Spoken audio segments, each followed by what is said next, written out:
The rain machines were working overtime that night in Wilmington, North Carolina. It was March 34, 1993, just after midnight. The air was thick with artificial smoke and the palpable tension of a film crew running behind schedule. They were filming the death scene of the main character, Eric Draven. In a twist of irony that would haunt Hollywood forever, the actor playing him, Brandon Lee, was walking onto the set to film the moment his character dies, unaware that he was walking toward his own actual end. The script called for actor Michael Massee, playing the villain Funboy, to aim a .44 Magnum revolver at Brandon and fire. The plan was simple. Massee fires. Brandon triggers a small explosive device in the grocery bag he is holding to simulate the bullet impact. He falls. The director yells, "Cut." Everyone goes home. Massee raised the gun. The camera rolled. The trigger was pulled. A deafening boom echoed through the soundstage. Brandon collapsed backward, hitting the floor hard. The director, Alex Proyas, shouted, "Cut." The crew began to move, expecting Brandon to stand up, smile, and maybe make a joke about the hard floor. He was known for his humor, for his physical resilience, but seconds passed, and he did not move. The studio lights reflected off the pool of red liquid spreading beneath him. At first, the crew thought it was just the theatrical blood from the prop bag. It looked incredibly realistic, too realistic. When the stunt coordinator moved closer, he saw the rhythm of Brandon's breathing. It was shallow, ragged, and desperate. This was not acting. The realization hit the room like a physical blow.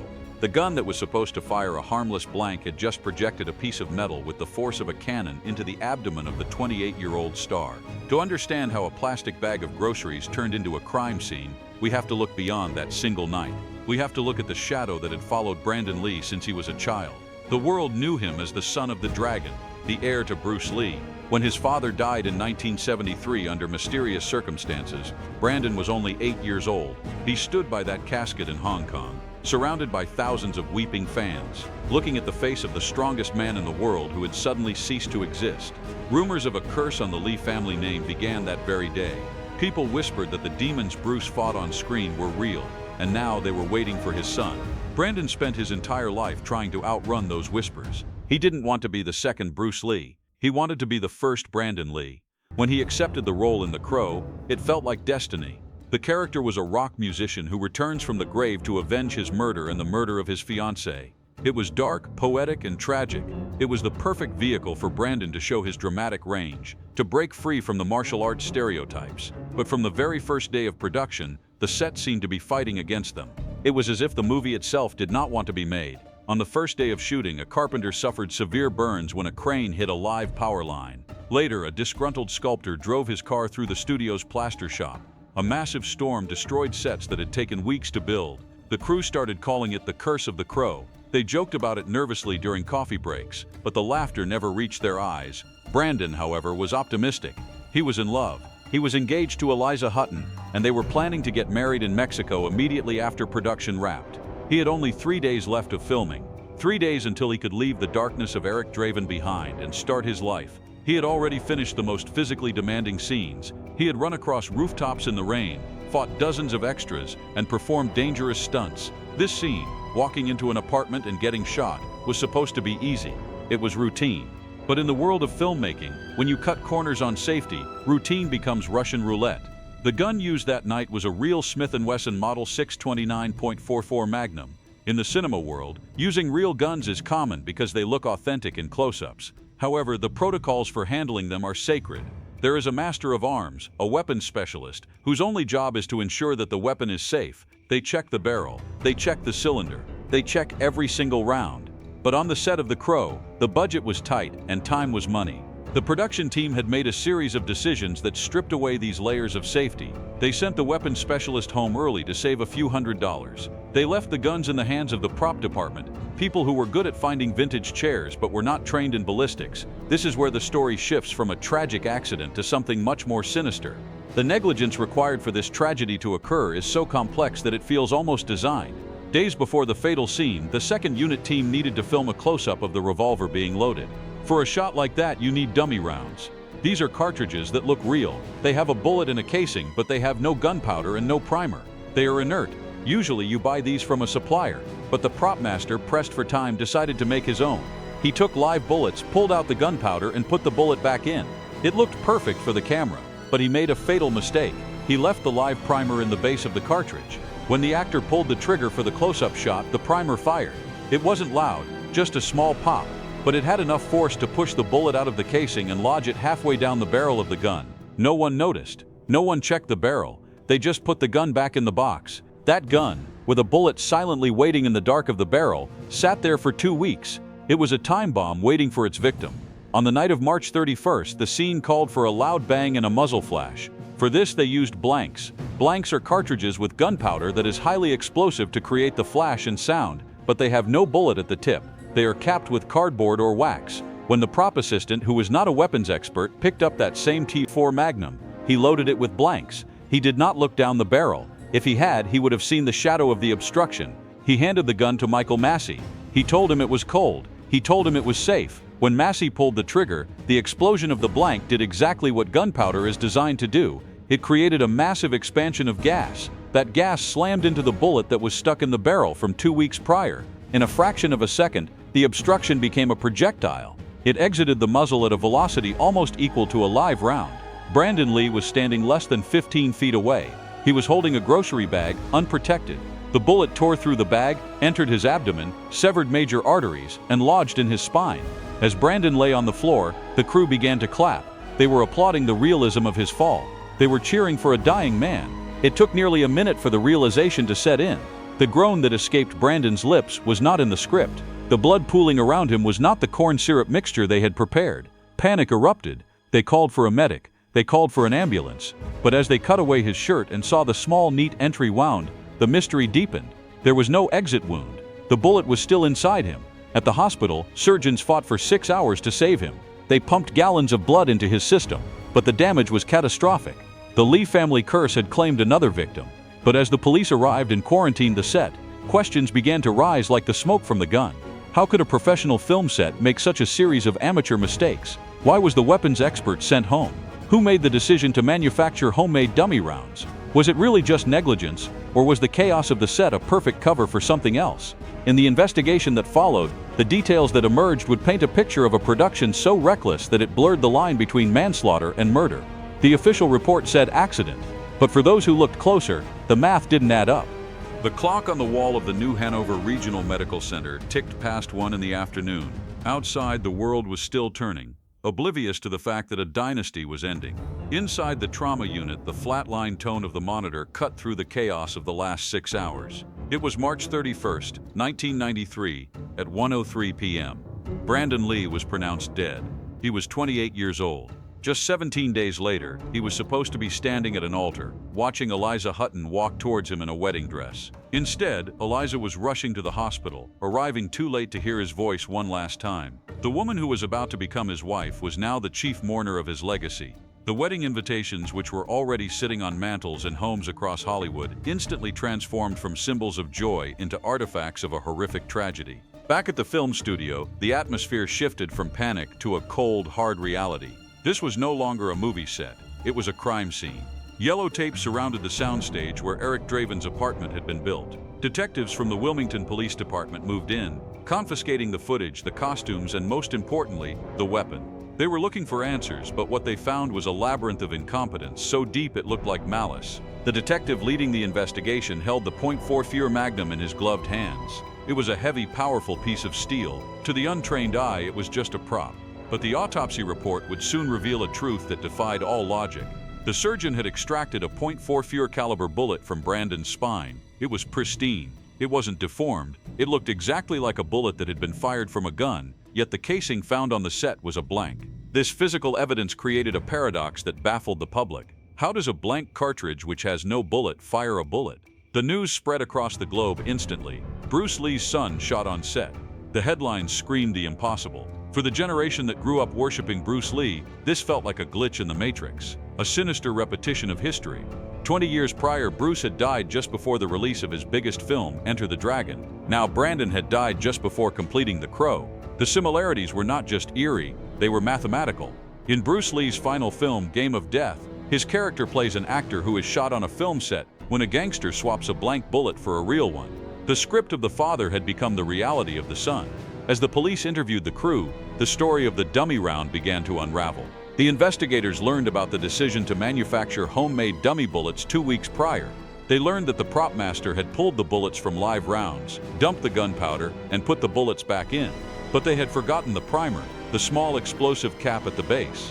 When that gun was tested days earlier, the primer fired, pushing the bullet just a few inches into the barrel. It stayed there, invisible, silent, waiting. It was a trap set by negligence, waiting for the trigger of fate. When the blank round was loaded behind it on the night of the 31st, the gun became a fully functional weapon. But for the fans and conspiracy theorists, the accident explanation was too convenient. It was too messy. Theories began to explode. Was the triad involved? Did the Chinese mafia, who had allegedly harassed Bruce Lee for teaching martial arts to Westerners, finally come back to finish the job? People pointed to the fact that The Crow was a dark, supernatural film involving death and resurrection. They whispered that Brandon had been asking too many questions about his father's death.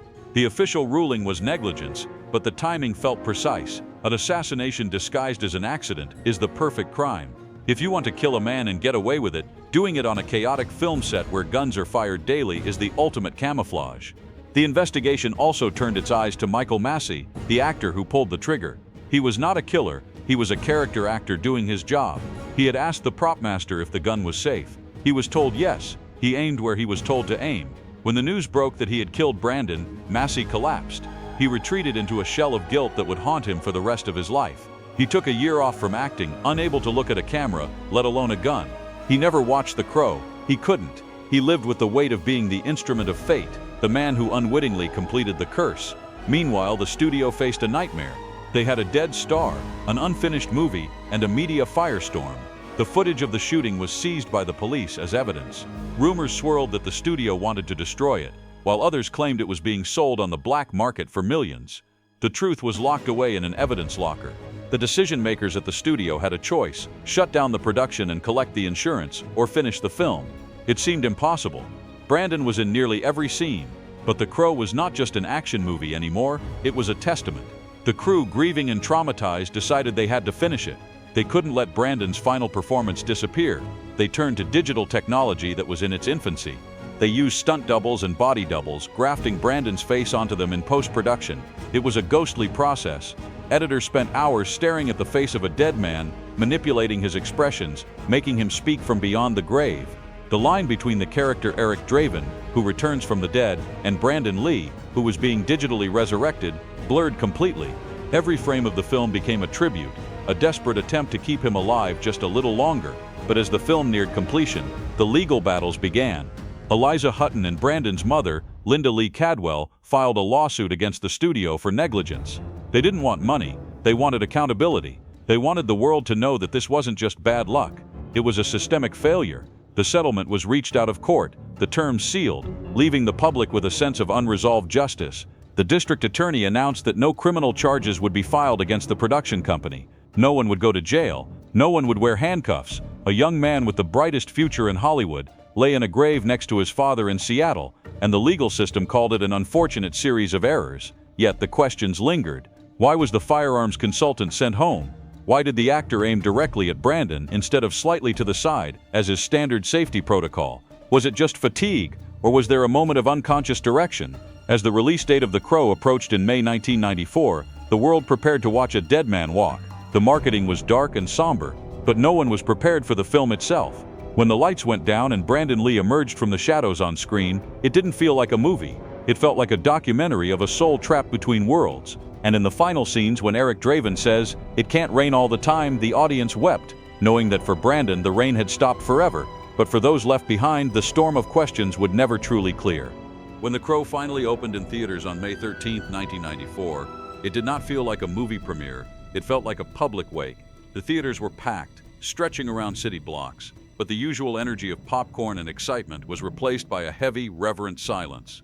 As the lights dimmed and the opening credits rolled over the burning cityscape, the audience knew they were not just watching a character named Eric Draven return from the dead. They were witnessing Brandon Lee's final, desperate performance from beyond the grave.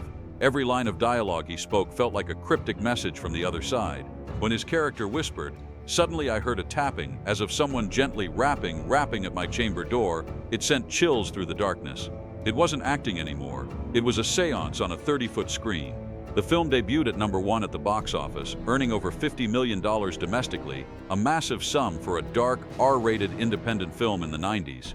Critics who had previously dismissed Brandon as merely the martial arts guy's son were now writing glowing, apologetic reviews. They called his performance luminous, haunting, and star-making. He had finally achieved the one thing he had desperately chased his entire short life, to be respected as a dramatic actor, distinct from his father's shadow. But the cruel irony was inescapable. The fame he wanted had finally arrived, but the price of admission was his life.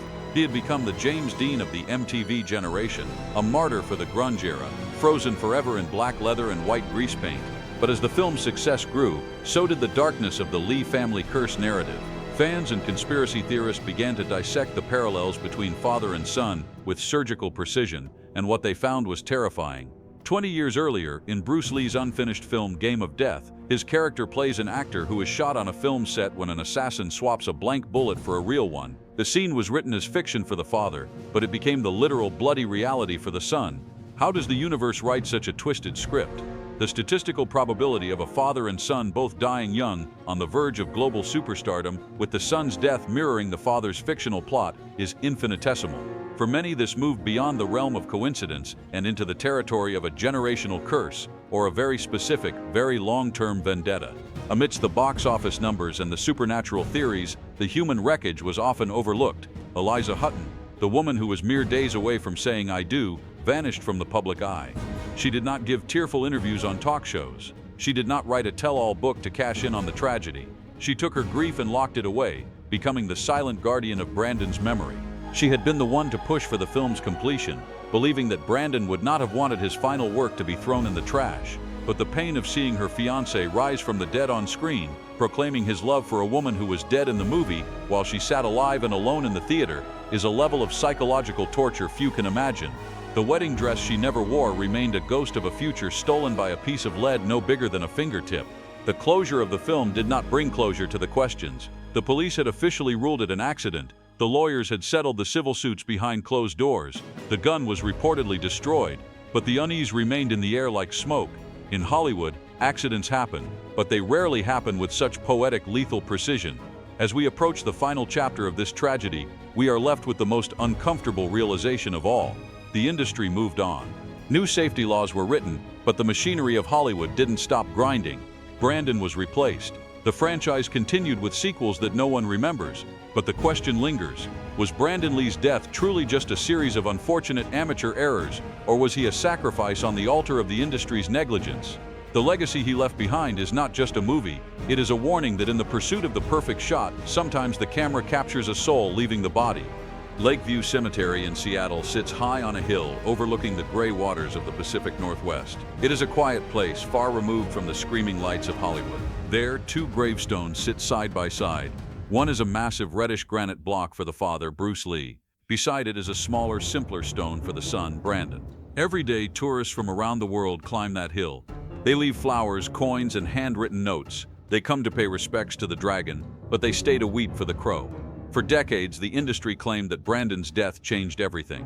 New safety bulletins were issued. The position of the firearms safety coordinator became mandatory on sets. The Brandon Lee rule became an unwritten law: never point a gun directly at an actor, even if it's safe. For a while, it seemed like the blood spilled on that cold warehouse floor in North Carolina had bought a safer future for every actor who came after him. Hollywood patted itself on the back, believing it had learned its lesson. But memory is short, and profit is a powerful amnesiac. In October 2021, nearly 30 years after Brandon took his last breath, the impossible happened again. On the set of the film Rust, actor Alec Baldwin fired a prop gun that was supposed to be cold. It wasn't. Cinematographer Helena Hutchins was killed. The echoes of 1993 screamed through the headlines. The same negligence, the same chaotic production, the same deadly result. It was a brutal reminder that the curse isn't supernatural.